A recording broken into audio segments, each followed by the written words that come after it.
32. Hello, I'm Achmed, Sister Wendy's brother. As a spectator living in Egypt during the 18th and 19th centuries, I witnessed how the Industrial Revolution brought forth new political and economic systems, such as Utopian Socialism and Positivism, and made already existing ones such as Laissez and Capitalism more influential in society.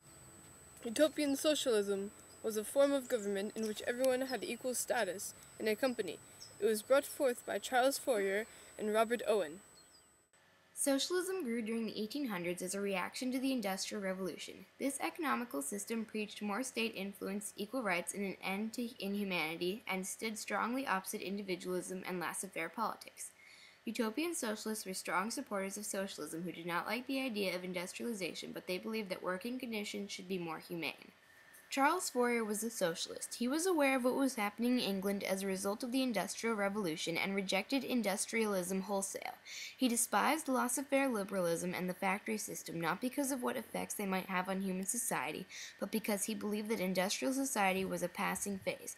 Charles Fourier believed that poverty was the main cause for social issues, so he envisaged a community based on agriculture and returned to the cottage industry of pre-industrial times where people were all equal and poverty did not exist. Another influential figure during the Industrial Revolution was Robert Owen, also known as the father of British socialism. Robert Owen was engaged in the textile industry, but unlike many other factory owners during this period of time, he was concerned for the treatment and working conditions of his employees.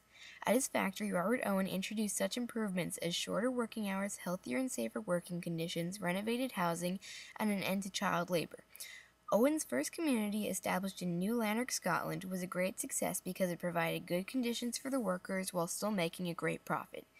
8 hours daily labor is enough for any human being and under proper arrangements sufficient to afford an ample supply of food, raiment, and shelter, or the necessities and comforts of life, and for the remainders of his time every person is entitled to education, recreation, and sleep. Positivism is a philosophy of science started by Auguste Comte that is based on sense and being positive. Another philosophy that emerged during the Industrial Revolution is Positivism. Positivism was a philosophy that believes that natural science is the sole source of true knowledge and rejects the value of philosophical studies. It was modeled on empirical sciences and provided them with methodology. Positivism was founded by Auguste Comte and was first assigned to sociology, which was Comte's idea of transforming society on the basis of science. In Comte's words, everything is relative and only that is absolute. Laissez-faire is a government idea started by Adam Smith that believes government should have no intervention in industry. Adam Smith was a big supporter of laissez-faire.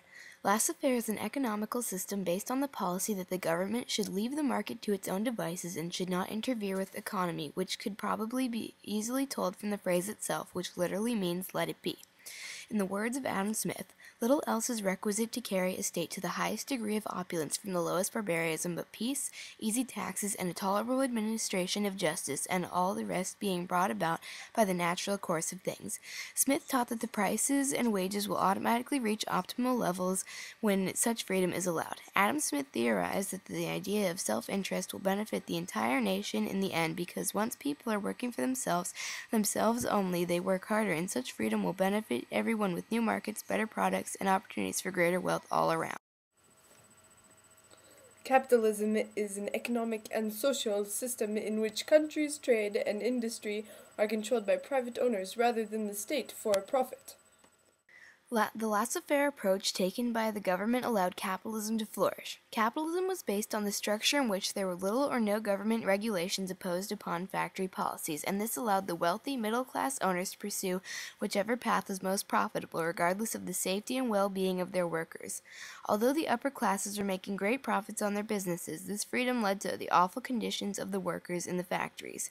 For example, girls as young as 10 years old had to work in the factories along with their mothers up to 16 hours a day, so eventually the government had to intervene in order to put an end to child labor and other unacceptable practices. New political structures came out of the Industrial Revolution, such as Utopian Socialism and Positivism, and ones that exist like laissez-faire became more prominent. Thank you for watching this film.